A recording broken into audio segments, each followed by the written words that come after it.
This is Joe McNamee. All right, so I'm sick of watching people get ripped off. That's one of the things that's driving me nuts. So I'm not going to keep going down this road in this. I'm going to make this a video series. So every day there's going to be a new video tip out, just like this one is today. But I'm not going to keep hashing over how upset I am and how aggravated this is. But over the past couple of weeks, it's just been magnified. So many people being coming with such sad stories. I just can't stand it anymore. So if you're watching this, take heed in what I'm saying. All right, so the very first thing I want to talk about, I want to address it right away, is you hear people say, you can get filthy stinking rich with real estate, and then you hear people say, it's a lie, you can't make any money from real estate, they're all a bunch of scams. Okay, so neither one of those statements are true, and yet both of them are true. So here we go. You can make a lot of money with real estate, but it's not going to happen overnight for most people. Just like if we all go down and buy the Powerball, the top lottery, Mega Millions lottery ticket, everybody that buys that ticket is probably not going to win. There's going to be millions of people probably buying that ticket, and there's going to be maybe 10 winners, and a couple of them are winning in a big way. So the chances of you doing real estate and overnight instantly becoming filthy stinking rich are not very good at all. You've got a better chance at that than you do winning the lottery. However, still, I want you to realize that when you're doing real estate deals, you're building wealth, you're growing wealth, you're establishing yourself in your area, whether it's a local area or not. I prefer you working in a local area, but so be it.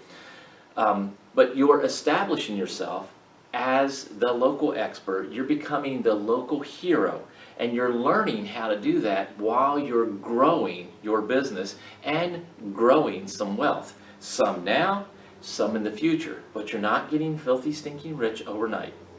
So my whole plan with my students is you have to buy some training, but then you earn some money from the training you got to be able to have some fun, build some wealth for your business, and buy some more training to learn how to do a little bit more to get better and better at it.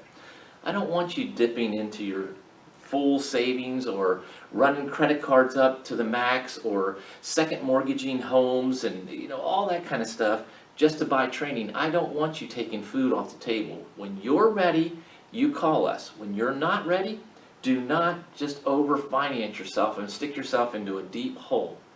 All right, so my plan for all of my students is to teach them how to do real estate at the basic level and increase as high up as much as they want to learn, take them on that path, but not shove it down their throat and not allow them to buy every single thing that I have to offer until they have proven to me that they can do it at the basic level. So there's nothing wrong with that at all.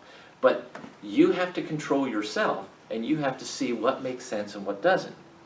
Okay, so the very first tip is you can make a very good living from real estate. You can put yourself in a very solid financial position.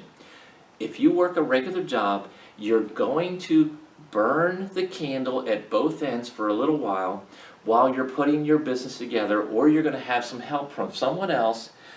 Maybe it's a spouse, maybe it's another family member, maybe it's a friend, maybe it's a neighbor, maybe it's a coworker, where the two of you or more are going to kind of work together to get this business up and running so that you can quit your job down the road. Never quit your job until you're sure the business can sustain itself and can sustain your current standard of living that your job is paying for. All right, so the first tip is whenever someone is telling you they're going to teach you how to do something, let it pass the this does or does not make sense test. So I constantly hear people who teach real estate investing that you should get a virtual assistant to do all of the things that you don't like to do and don't want to do. All right, so your first tip is don't listen to that crap. It is not true when you're first building your business. Does it make it easier? Sure. You'll have hundreds of potential deals that the virtual assistant is handling for you. And these hundreds of deals coming through probably will not happen 95, 99% of the time. And why will they not happen? Because a house is the most expensive investment that a person is either going to buy or sell. Most people, that's probably the truth. That's not true with everyone, but in most cases it is.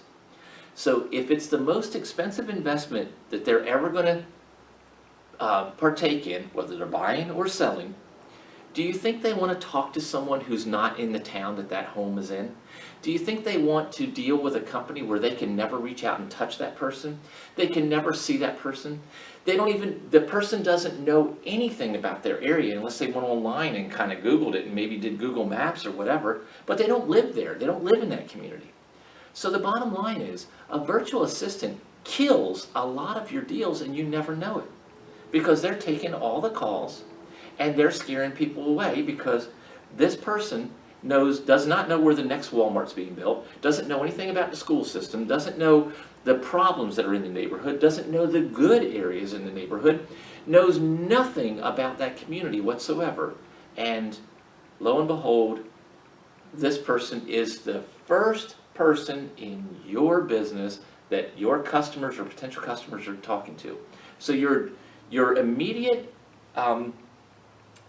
identification of your company is, hey, I might be operating in California, but you're going to talk to my buddy or my virtual assistant, my coworker that's in New York.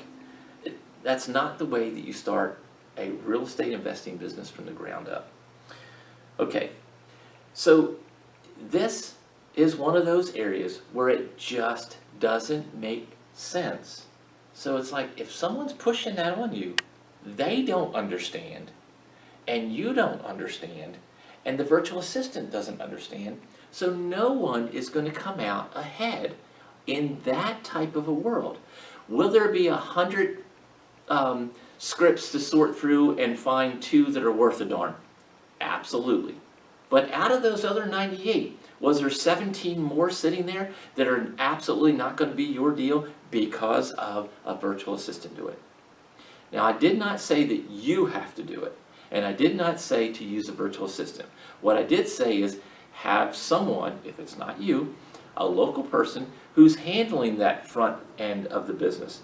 Maybe they're going to get paid a commission on what happens. Maybe they're an hourly wage. Maybe they're going to be a partner and they're not going to get anything at all if you don't get anything. No matter how you structure this, a local person dealing with those deals is very important. Okay, there's tip number 1.